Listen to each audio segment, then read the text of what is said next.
In September 2012, the U.S. diplomatic mission in Benghazi operated in a precarious environment. Post-Gaddafi Libya was rife with militia violence and anti-American sentiment. The consulate, a makeshift compound, lacked robust security, relying instead on local guards and temporary barriers. Protest flyers with anti-U.S. slogans littered nearby streets, while armed militias patrolled unchecked. This volatile setting set the stage for one of the most infamous attacks on U.S. diplomatic personnel in modern history. In the weeks leading up to the attack, U.S. personnel in Benghazi reported escalating threats. Security briefings highlighted suspicious activity near the consulate, including surveillance by unknown armed groups. Despite repeated requests for additional security, reinforcements were denied. Declassified documents later revealed redacted warnings about potential attacks. The lack of action underscored systemic failures in risk assessment and response, leaving the consulate exposed to imminent danger.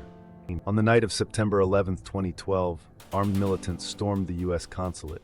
Waving black jihadist flags, they overwhelmed the lightly armed local guards. Gunfire and explosions echoed through the compound as attackers breached the gates. Inside, U.S. staff barricaded doors and desperately sought escape routes. The chaos marked the start of a prolonged siege, with smoke billowing from burning vehicles and buildings. The attackers' boldness revealed the consulate's critical vulnerability.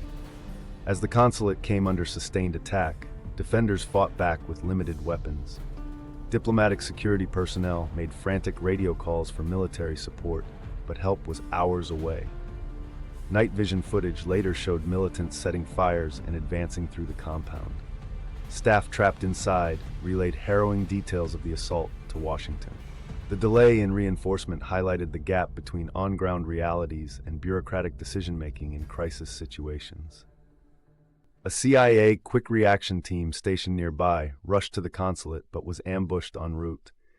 Heavy gunfire and RPG explosions pinned them down at a secondary annex building. The team, though heavily armed, faced numerically superior forces. Their armored vehicles provided scant protection against relentless attacks. The failed rescue attempt underscored the tactical challenges of operating in hostile urban environments without air support or timely intelligence. Ambassador J. Christopher Stevens, separated from his security detail, succumbed to smoke inhalation in a safe room. Libyan civilians later found his body and carried it through the rubble. Blurred images of this moment captured the tragedy's raw humanity. Stevens became the first U.S. ambassador killed in service since 1979.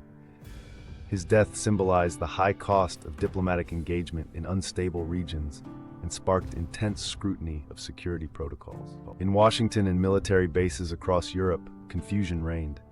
Real-time screens in the Pentagon's Situation Room displayed the unfolding chaos, but jurisdictional debates delayed deployment.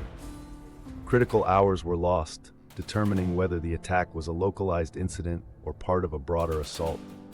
By the time forces were mobilized, the attackers had dispersed. The delay became a focal point of criticism regarding crisis response protocols. Within days, conflicting narratives emerged. The Obama administration initially described the attack as a spontaneous protest over an anti-Islamic video.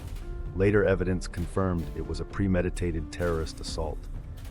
Fox News and conservative media accused officials of a cover-up, while Hillary Clinton's now famous "What difference does it make?" remark fueled outrage. The incident became a lightning rod for broader criticisms of U.S. Middle East policy.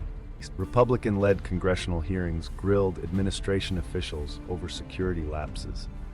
Survivors gave emotional testimonies about the lack of support during the attack.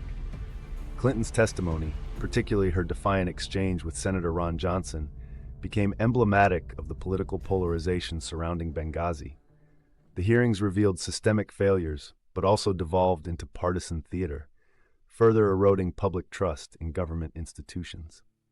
Benghazi left an indelible mark on U.S. foreign policy.